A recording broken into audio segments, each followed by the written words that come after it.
Hello everyone, welcome to my inquiry project. My inquiry question is, how does pretend play promote self-regulation and related EFs of children in early school years?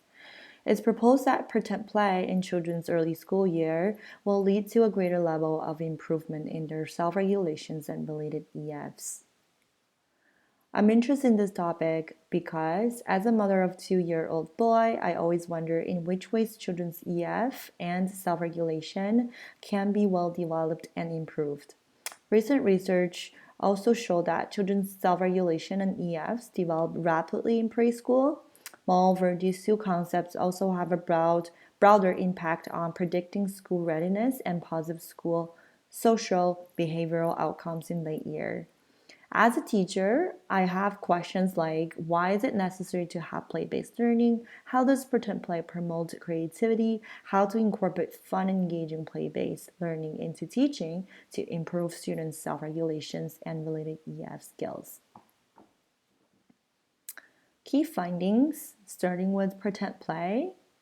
Pretend play is defined as a play includes the use of fantasy, make-believe, and the use of symbolism. According to Hoffman and Ross, their study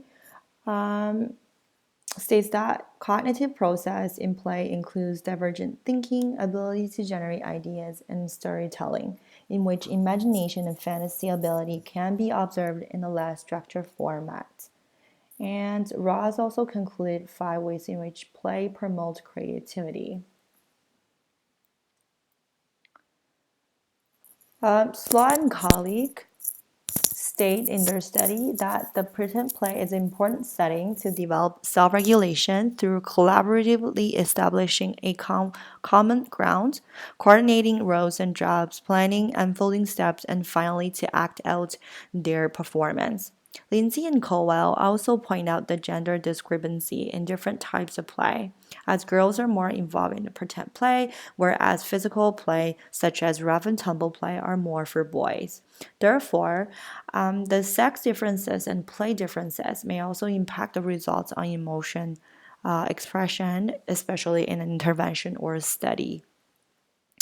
Taboju and colleagues did a 5 weeks fantastical pretend play intervention to children who are between 3 to 5 years old, focus more on the fantastical components in pretend play and how it plays a role in developments of EFs.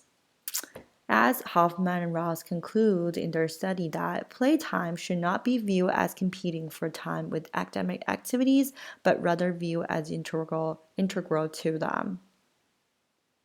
Self-regulation should be distinguished between the cognitive aspects and the emotional aspects.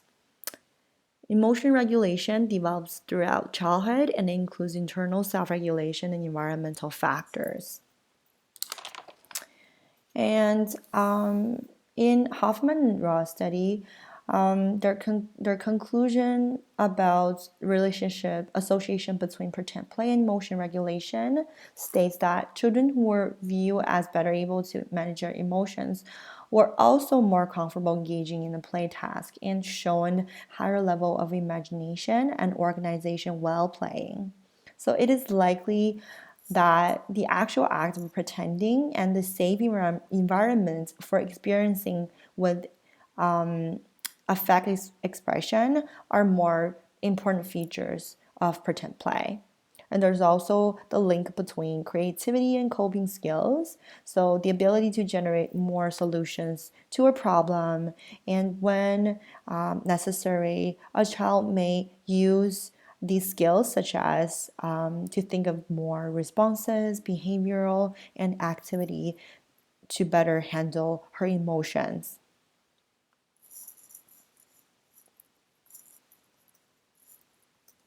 So, links to EF.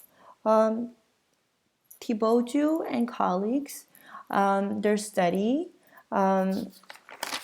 clearly show that children in the fantastical pretend play condition shown improvement in working memory through the forward digit span task and also attention span performance way beyond the children in the non-imaginative play condition.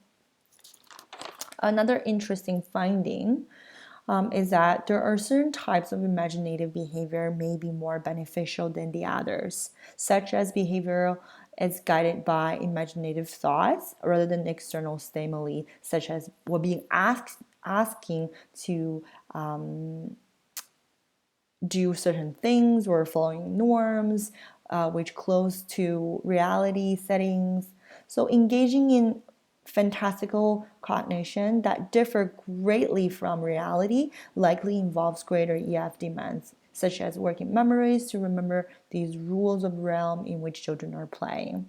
Therefore, it appears that the fantasy element to the fantastical play intervention is what was driving the observed improvements in this study. So also the results from Slot and colleagues study well explained why it is necessary to distinguish the differences between cognitive self-regulation and emotional regulation. So back to this slide. As the study indicates that cognitive self-regulation is still in an early stage of development at this level, and children showed medium to high level of persistency during play. However, only a few expressed explicit metacognitive knowledge, such as identifying their own and other children's thinking and feelings, and having emotion outbursts when not being understood due to lack of both cognitive self-regulation and the proper language to express and make the acknowledgments. So there's also an implication to education. For parents and educators, research clearly indicate that children's EF skills do not automatically develop and mature over the lifespan, but rather benefit from the rich environmental experience. It provides an ideal situation. It allows children to freely explore, discover, and create settings, roles, and plots with imagination, flexibility, and skills to act out their emotions and taking different perspectives from others. And also, it is easy to implement it with existing classroom curriculum with little or no cost. Therefore, having a broader impact to the curriculum development, as well as inclusion of children with different exceptionalities. The end. Thank you for listening. And here is the reference list.